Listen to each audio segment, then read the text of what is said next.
कोई प्रोडक्ट मान लो ऐसे पी बन रहा है, रिएक्शन हो रहा है, कह रहा है इनिशियल कंसंट्रेशन, इनिशियल आपको दिया होगा ए नॉट और after time T, after time T क्या हो जाता है, ए हो जाता है। यही कहा बहुत कुछ कर रहा है।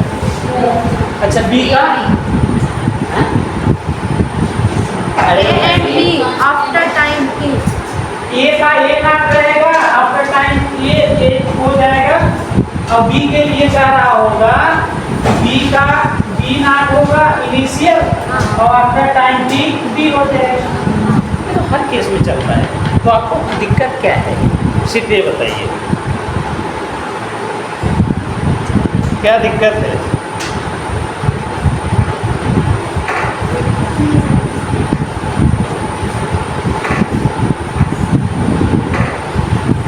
दोनों का अलग अलग पूछे तो यह दिक्कत है। तो चलो मान लीजिए ए बिना देखा जाए, के बिना ए बिना देखा जाए, ए इक्वल टू आएगा ए नॉट माइनस के टी। अब बी के लिए लिखूंगा तो बी आएगा बी नॉट माइनस टू के टी डबल करने के लिए का कराया डबल टू भी है ना, टू भी काहे की। अभी जो शुरुआत से होगा उसको पहले जान लीजिए, स्टैंडर्ड रूप यही होगा। अब इनके कथन पर जाएंगे तब तो हम टू पाएंगे भैया। अरे भाई शुरुआत से हम ऐसे ही जानते हैं, कोई रिएक्शन फर्स्ट ऑर्डर का जीरो ऑर्डर पूरा होगा तो यही हो रहा होगा। अब आए हम अपने लिए देखते ए के लिए कोई चेंज नहीं, इसका मतलब A equal to A naught minus K T ही रहेगा। ये ओरिजिनल समीकरण है ए के लिए। बी के लिए यह ओरिजिनल समीकरण है। अब इनके अनुसार तो बी इक्वल टू हो जाएगा क्या, बी नॉट माइनस टू के टी। तब का दिक्कत है हो गया तो कंसंट्रेशन। यह कह रहा है कि कंसंट्रेशन है आफ्टर टाइम टी, एक आंसर ये हो गया,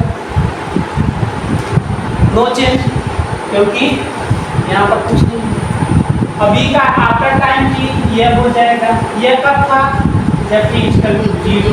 यह कब था, after time T, after time निकलिए हाफ लाइफ निकाली। इसकी हाफ लाइफ निकलेगी ए नॉट अपान टू के, क्योंकि कोई चेंज नहीं के में। इसकी हाफ लाइफ निकलेगी, के की जगह क्या रखूंगा, टू के, तो ए नॉट बाई 4 के हो जाएगा। टू तो ऑलरेडी रहता ही है, टू तो रहता ही है, के स्थान पर हमें क्या रखना है, 2 के, तो 2 दूना 4 के। एक आंसर यह है, दूसरा आंसर ए के लिए यह है, ये बी के लिए पहला या दूसरा। ये इसका टी समय बाद कंसंट्रेशन इतना बचेगा बी नॉट माइनस 2 के टी समय बाद ए का कंसंट्रेशन ए नॉट के टी। और हाफ लाइफ क्योंकि यहाँ कोई स्टोइचियोमेट्रिक कोएफिशिएंट नहीं है तो एजिट रखेंगे, इसके साथ 2 है तो के स्थान पर 2 के लेंगे, और 2 तो ऑलरेडी रहता ही है तो 2 गुना। बात समझ में आई अच्छे से, कोई डाउट नहीं ना? चलिए आइए अपने पॉइंट पर आइए। First order reaction, first order reaction kinetics. ऐसा रिएक्शन जिसका रेट केवल एक रिएक्टेंट के कंसंट्रेशन पर डिपेंड हो। ठीक है, the rate of reaction, the rate of reaction is depend on any one concentration of reactant are only, यार इसके दूसरे नाम लिखवा दें, चलो लिखवा दें, the rate of reaction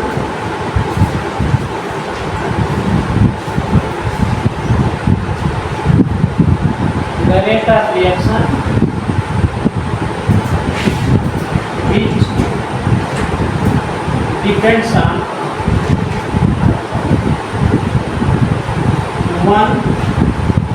concentration of reactant, only one concentration of reactant.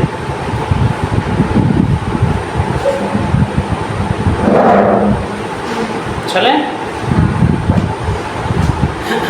Normally समझिए, लेट अस कंसीडर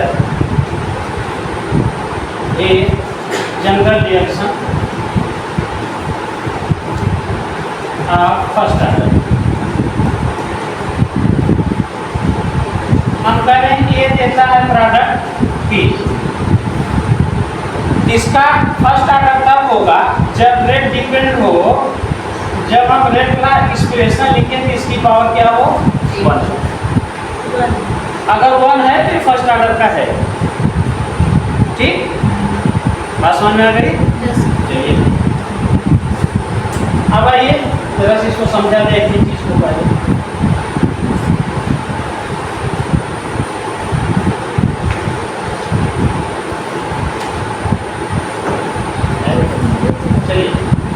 रेट और रिएक्टिव मास ऑफ ए के बीच हम ग्राफ खींचते हैं। इसको ध्यान से समझिएगा। आर इक्वल टू के reactive mass of A plus 0। किसी हम 0 जोड़ दें या घटा दें कोई फर्क नहीं। यह समीकरण है y equal to M x plus, यानी इंटरसेक्ट 0 है। x पर कंसंट्रेशन होगा, y पर रेट होगा, तो स्लोप के मिलेगा। बहुत कम लोगों को समझ में आएगी बात। x एक्सिस, y एक्सिस पर रेट होगा, x एक्सिस पर एक्टिव मास ऑफ ए होगा। इंटरसेक्ट 0 है, यानी यहाँ से ग्राफ खींचना,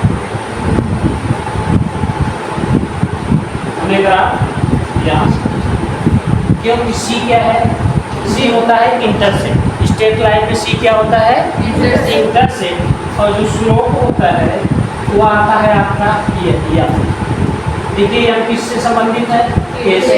तो एम हमारा स्लोप होता है। अगर एंगल थीटा है तो स्लोप होगा बेटा इसका tan theta is equal to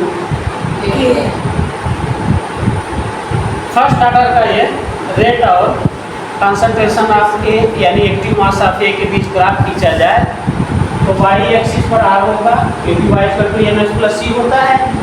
तो y मतलब r, x मतलब a, c 0 है, जिसका मतलब ग्राफ ओरिजिन से आएगा, इंटरसेक्ट नहीं है। और m क्या है, स्लोप। तो m स्लोप किसके बराबर है, a। सिर्फ इतने से भी आपको इतना सिखाया गया। ठीक, चलिए काइनेटिक से निकालिए। निकालिए kinetics.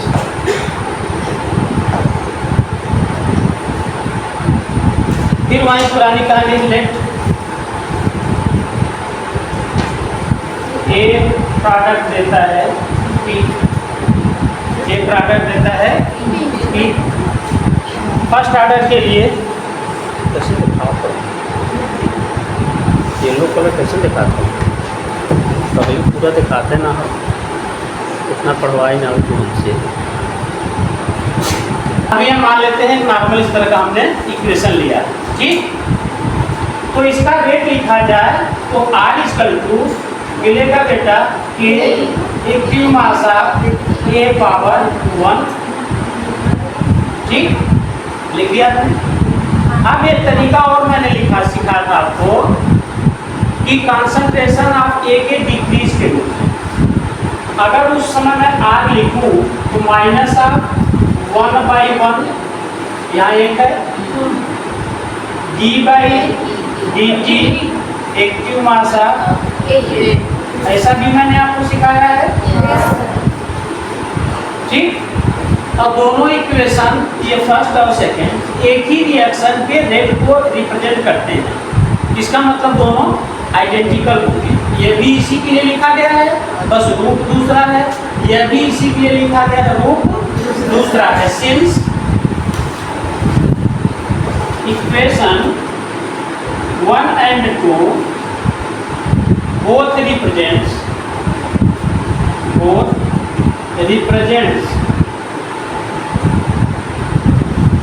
the order of reaction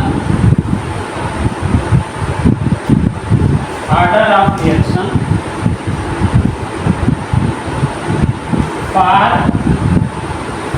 a single reaction. Therefore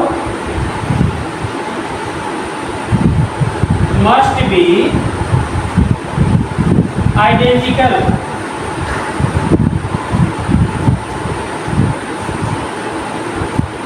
दोनों इक्वेशन एक ही सिंगल इक्वेशन के लिए रेट ऑफ रिएक्शन को रिप्रेजेंट करते हैं, इसीलिए क्या है, आइडेंटिकल है।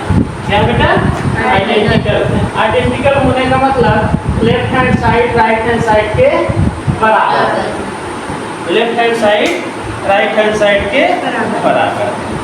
ठीक, इसका मतलब हम लिख सकते हैं, therefore अब हम क्या लिख सकते हैं बेटा कि -1/1 लिखो चाहे ना लिखो, d/dt ए एक्टिव मास को क्या मानना पड़ेगा, L लिखा दो, इज इक्वल टू के एक्टिव मास ए लगाया है। अब देखिए कंसंट्रेशन का टर्म ये है और कंसंट्रेशन का टर्म ये है, दोनों दो दिशाओं में है, इनको एक साथ कर रहा हूँ और dt को इधर भेज रहा हूँ और माइनस को इधर भेज रहा हूँ, तो मुझे मिलेगा d by active mass of A और इनटू एक्टिव मास ऑफ मिल गया।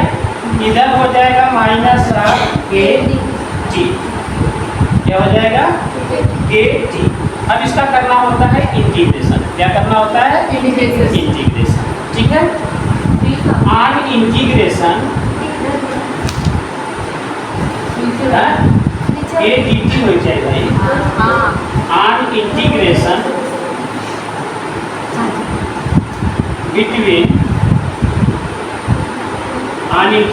Between proper limit. अब प्रॉपर लिमिट क्या होगी, व्हेन t = 0 था तो कंसंट्रेशन हमारा A0 लिया था मैंने, यहाँ क्या होगा A0 शुरुआत में, और यहाँ 0 जब t = 0। आफ्टर टाइम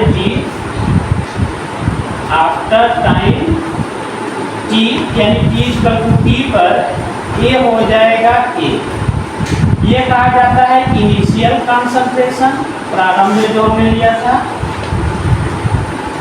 अब ये कहा जाता है कि कौन सा कंसंट्रेशन, रिमेनिंग कंसंट्रेशन, बचा हुआ रिमेनिंग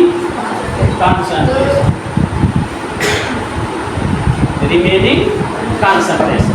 यानी हम लिमिट लगाएंगे,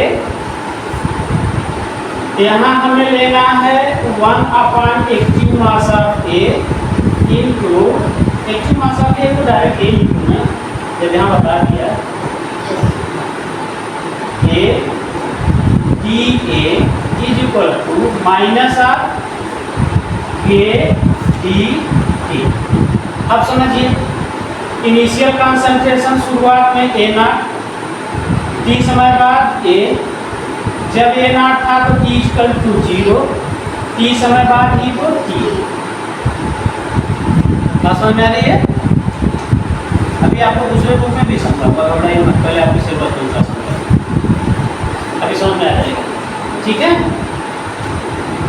अब देखिए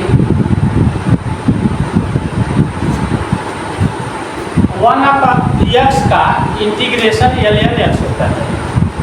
क्या होता है बेटा, ln x। समझिए यहाँ से, अगर इंटीग्रेशन 1/x dx है, किसका होता है ln x, यहाँ x तो यहाँ dx, यहाँ a तो यहाँ dA। इसका मतलब यह है ln a, इसका integration lower limit A0 upper limit के का इंटीग्रेशन होगा नहीं क्योंकि कांस्टेंट है, कांस्टेंट इंटीग्रेशन के रेंज से बाहर रहता है। यहाँ 1 छिपा है, उसका हो जाएगा टी। क्या हो जाएगा? Lower limit 0, upper limit T. बस समझ आ रही है?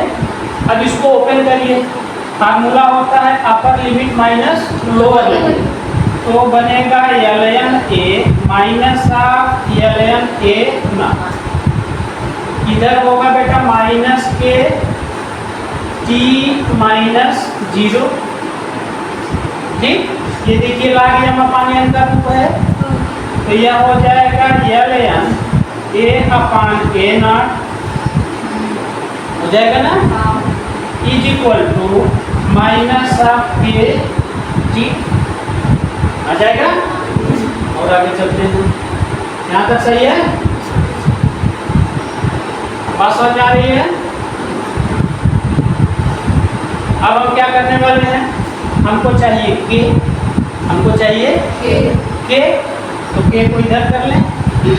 माइनस साइन मुझे बचा रहा है, माइनस साइन मुझे फंसा रहा है, क्योंकि ना तो टी माइनस में आएगा ना तो के माइनस में। तो माइनस को मैं प्लस में कन्वर्ट कर लूँ, तो इसको उल्टा कर दूँ। मैं समझ में आया? ध्यान से देखिए, मुझे माइनस नहीं चाहिए, इधर आता है माइनस ऑफ ए टी, इधर है ln a minus ln a ना।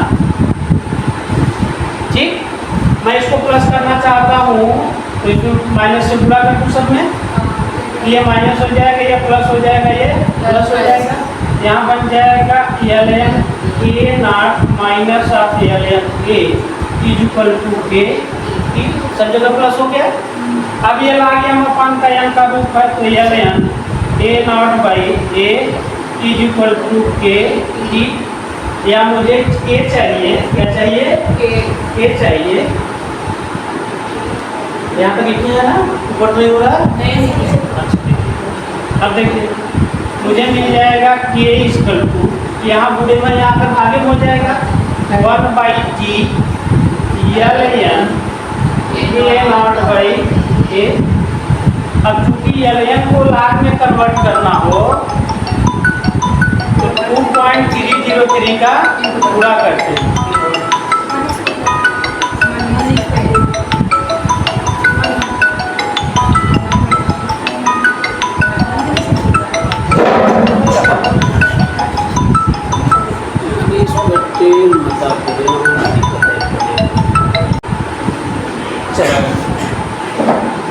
इतना पता है बेटा आपको ना, 2.303 से गुणा कर दो ln साइड, तो यह ln कन्वर्ट हो जाएगा।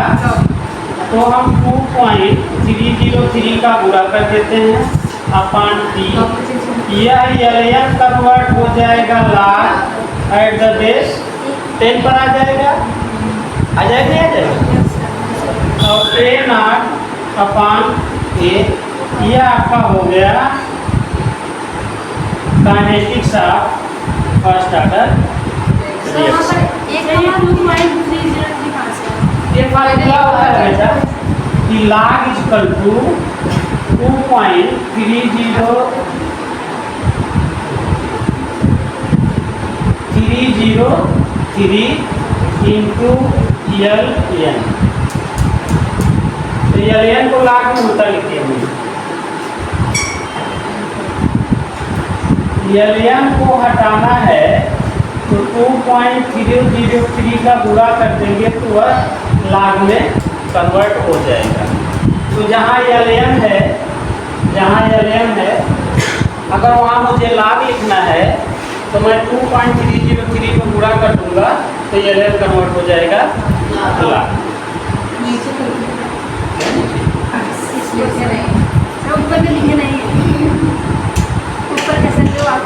अच्छा, तो छोटा कर दूँ? हाँ, बोलो।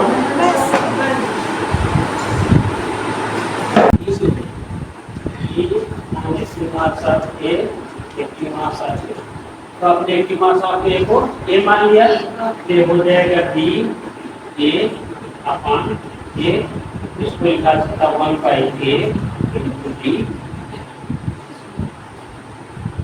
देखिए डी बाई 50 मास आते हैं, तो ये दोनों बदला मैंने आफ्टर टाइम की ये हो गया, ये 50 मास की जगह ये लिखूंगा। अब इसका रूप बोल रहा हूँ 1 पाई से अलग किया और दिया, देखो मुझे रूप चाहिए ऐसा 1 बाई एक्स डी एक्स, ये वही चीज है, यह डी एक्स बाई एक्स ही है, बस रूप मैंने किया है 1 by x into D x, क्योंकि इंटीग्रेशन मुझे इस रूप में इसको देना था, हम वैसे लिखते हैं तो यह रूप देना पड़ेगा, समझने में आसानी है।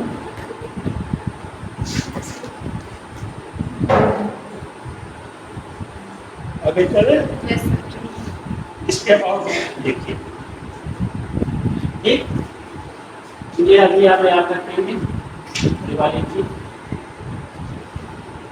ठीक है, बाकी कोई मतलब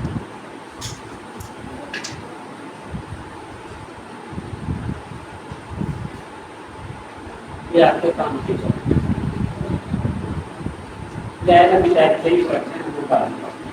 हमको पता है कि डी है, तो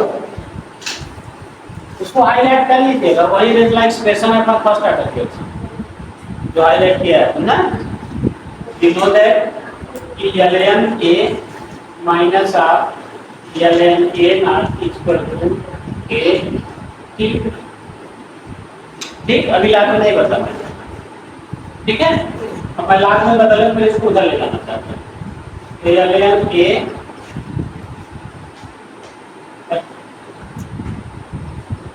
आप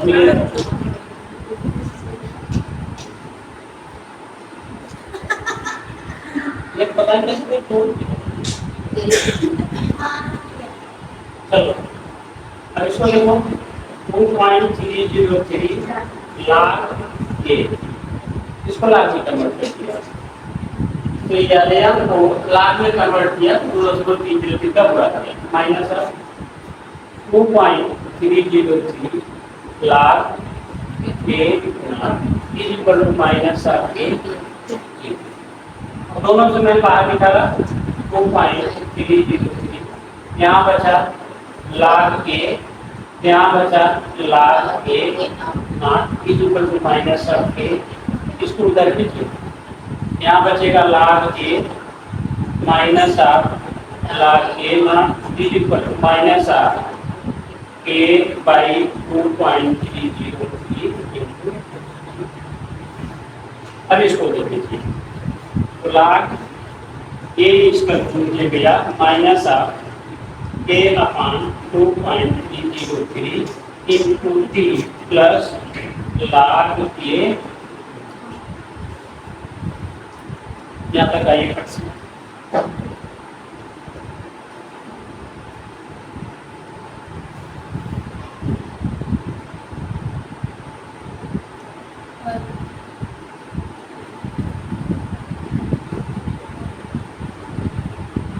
डेरिवेशन, अब जो चीजें आप पढ़ रहे हैं ये सब चीजें ये बहुत ही काम की है, काम नहीं बहुत ही काम,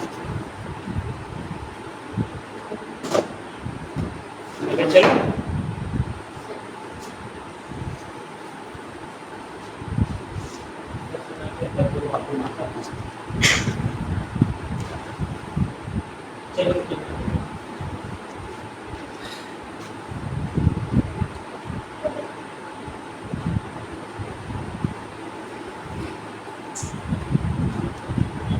ध्यान से देखिएगा, अगर मैं ग्राफ खींचना चाहूँ स्ट्रेट लाइन का तो y equal to M x plus C कौन है इस समय, ये सी है,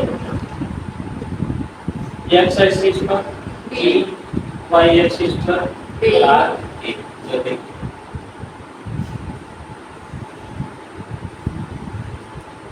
एक्स एक्सिस पर है, वाई एक्सिस पर है, वाई एक्सिस पर क्या लेना है, लॉग ए मतलब बेटा रिमेनिंग कंसंट्रेशन ऑफ, यानी इस पर लेना है हमें लॉग ए और इस पर लेना है टाइम, क्या लेना है, ये इंटरसेप्ट सी क्या होता है? इंटरसेप्ट। इंटरसेप्ट कैसा है? पॉजिटिव, यानी यहाँ कहीं होगा। ये हाइट आपकी log a0, यानी यहाँ कहीं पर आपका a0 और यह पूरा कंसंट्रेशन log कैसे जा रहा है? निगेटिव। स्लोप कैसा जा रहा है? निगेटिव। स्लोप भी है ना, ये कैसा जा रहा है? निगेटिव, यानी उल्टा आएगा, ऊपर से। ठीक, ये आपका एंगल थीटा। तो ये स्लोप हमारा होता है tan थीटा। अब वैल्यू में क्या है? k अपान 2.30।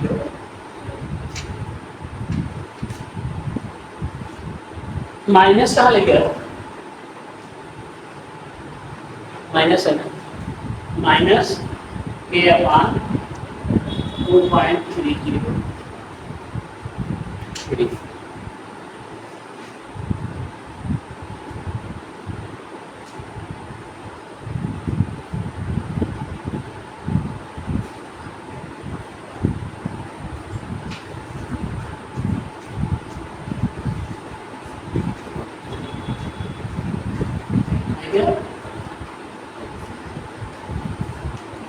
ये बात समझ में आई कि फर्स्ट ऑर्डर में जो ग्राफ जीरो ऑर्डर में खींचा था आपने, तो log a नहीं, a और टाइम के बीच में। फर्स्ट ऑर्डर में आप आ गए हैं log a और टाइम के बीच। ठीक, पैसा आ रहा है? निगेटिव जा रहा है, एक्स एक्सिस को छू रहा है, वाई से चलकर सीधे एक्स एक्सिस को छू दिया। निगेटिव कहाँ से सिद्ध होगा? माइनस ऑफ के से सिद्ध होगा कि जो यम है हमारा स्लोप है वो निगेटिव है। कैसा है? निगेटिव। अब इसका एक रूप और बहुत एक्सपोनेंशियल फॉर्म होता है। क्या होता है बेटा? यही दो जगह आपको फंसा सकता है। एक इस ग्राफ में फंसाएगा, ठीक, ये जीरो ऑर्डर का है कि फर्स्ट ऑर्डर का। तो यहाँ देखना log a और टाइम में है, अगर तो ये फर्स्ट ऑर्डर का है, a और टाइम में है जीरो ऑर्डर। ठीक, अब हमको चाहिए एक्सपोनेंशियल पार्ट। क्या चाहिए? Exponential part.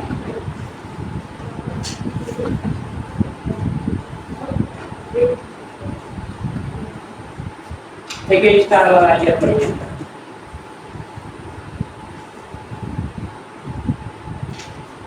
अभी आपने देखा कि हमने लिखा बेटा ln a minus of ln a naught equal to k, ठीक, minus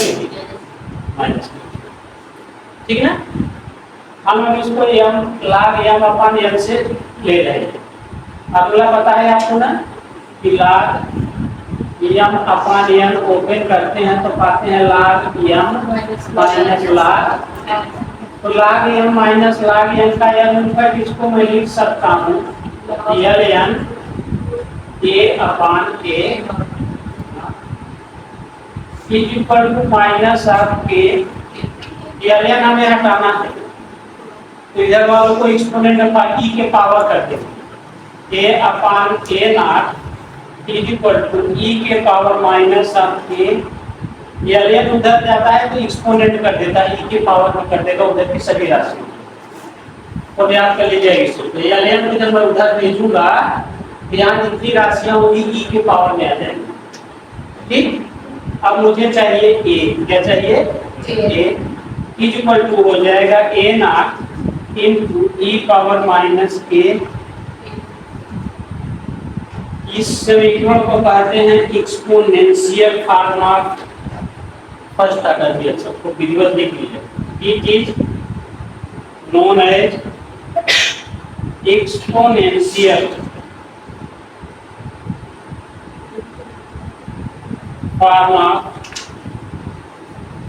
first order reaction. First order reaction.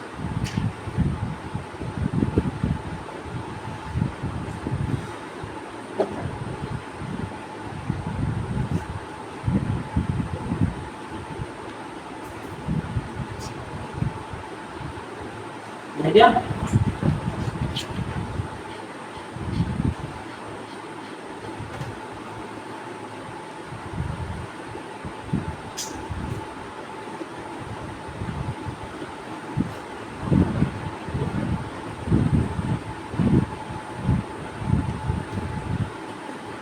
इसका ग्राफ, बस ग्राफ ही देखना है।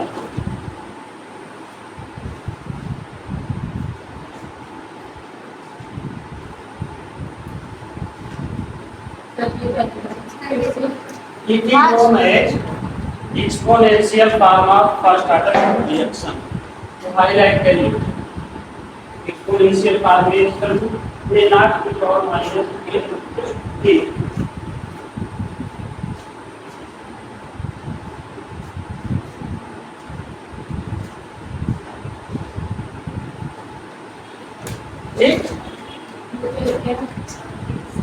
exponential form of first order reaction.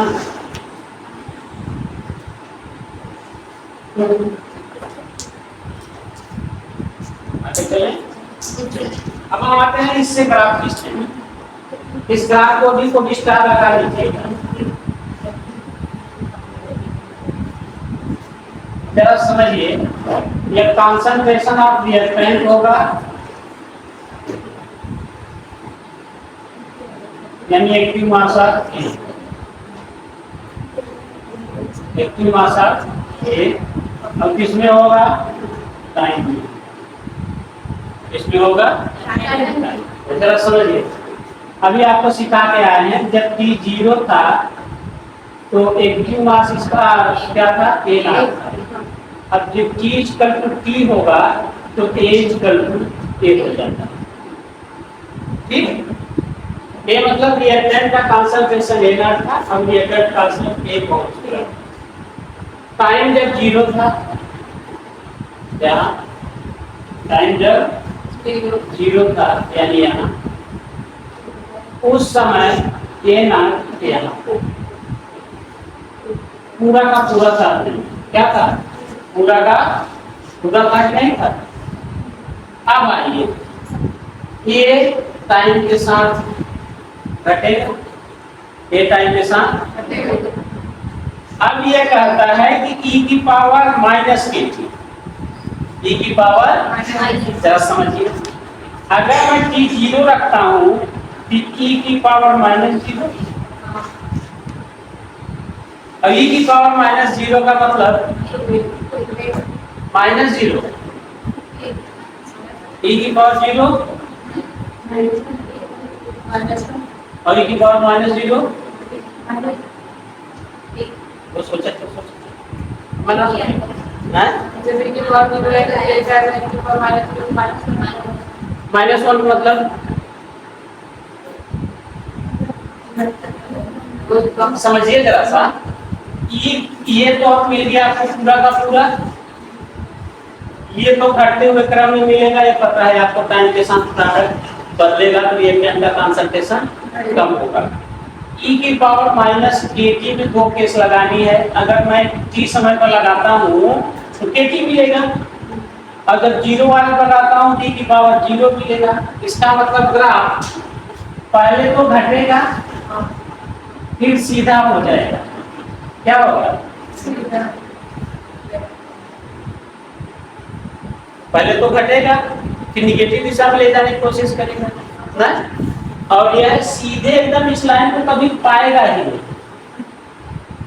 यह a equal to a naught e power -kt का graph है, और यह इस लाइन को कभी नहीं छूता, इस लाइन को कभी नहीं छूता।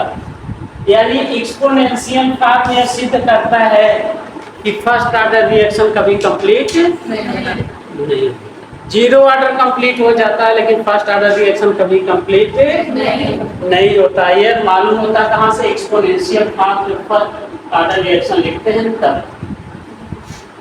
ठीक, यहाँ तक समझ में आए कॉन्सेप्ट? अब कॉन्सेप्ट अपनी पुरानी भाषा में समझा दी, एक बाद आज कॉन्सेप्ट छोड़ दे, कल हाफ लाइफ और लाइफ टाइम। यहाँ तक सबको हो गया क्लियर समझ में? अब ये दुगली सी तस्वीर होगी, अभी क्लियर कर देता हूँ बताओ। Yes sir.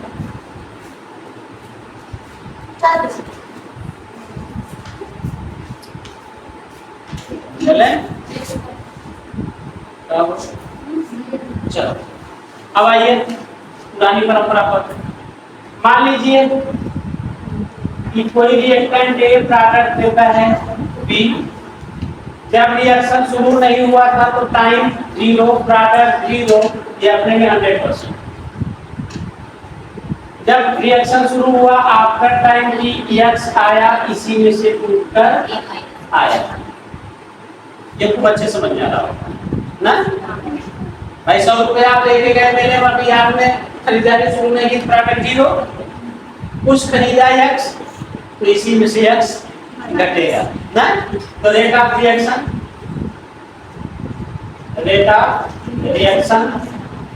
लिखा जाता है dx by dt is equal to k active mass of A।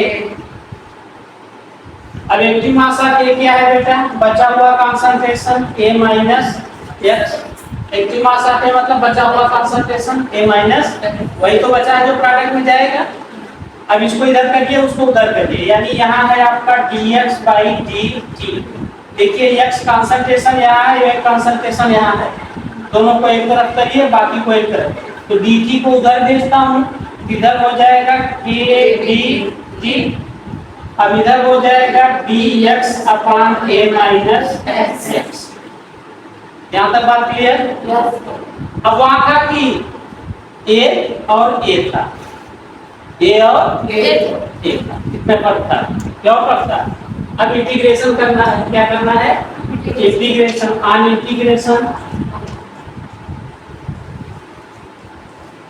Integration करेंगे 1 upon a minus x dx।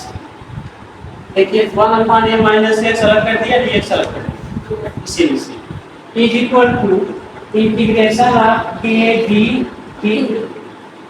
बस समझ आ रही है यहाँ तक? क्योंकि हमें 1 अपॉन x का मालूम है कि 1 अपॉन x का होता है ln x ना। ये 1 अपॉन x का रूट नहीं है तो हम 1 अपॉन x का रूट बनाएंगे। तो ले मान लीजिए a minus x equal to y, तो minus of dx equal to dy, यानी हम लिख सकते हैं कि dx equal to minus of dy। अब देखिए a माइनस एक्स में y रखूंगा, इंटीग्रेशन 1 अपॉन y हो जाएगा, क्योंकि a minus x equal to y, और dx की जगह माइनस dy, तो माइनस यहाँ निकाल लूँ और dy यहाँ रख दूँ। इधर का इंटीग्रेशन में k बाहर हो जाएगा, क्योंकि कांस्टेंट का इंटीग्रेशन नहीं होता। अब ये हो जाएगा बेटा माइनस ऑफ इस फार्मूले से 1 अपॉन x dx का ln x, यह हो जाएगा ln y is equal to kt plus c। kt plus c, c क्यों लगाया? इसकी लिमिट क्लियर नहीं है, इसलिए इंटीग्रेशन कांस्टेंट c क्या है? c आपका इंटीग्रेशन कांस्टेंट है।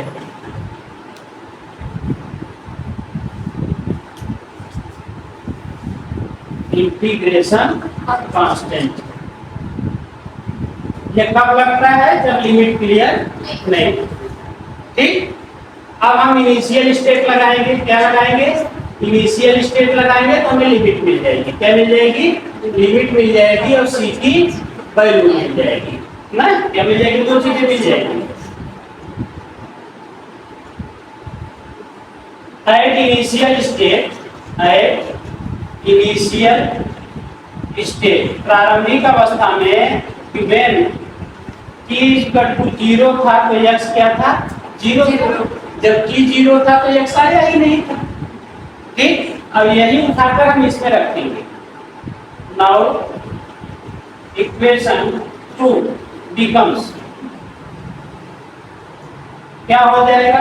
ln y की जगह a माइनस x रखूंगा, क्योंकि y की जगह माइनस x माना हुआ है हमने, is equal to kt plus c, यही मिला था। t 0 रखिए, x 0 रखिए, यहाँ टी 0 रखूंगा तो पूरा का पूरा 0 हो जाएगा, यहाँ 0 रखूंगा तो minus of L N a मिलेगा इक्वल टू सी। सी की वैल्यू मिल गई।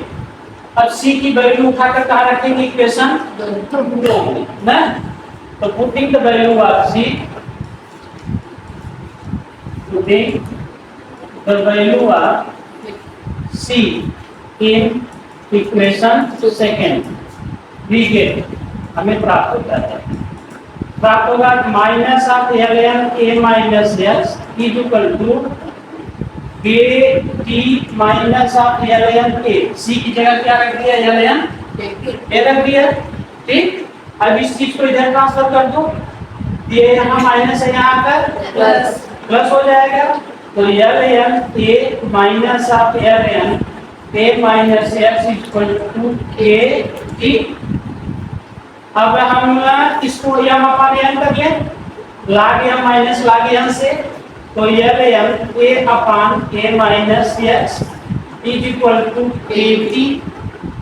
हमें के चाहिए, तो के बराबर हो जाएगा 1/t, इधर आकर भागी होगा, into l N a upon a minus x.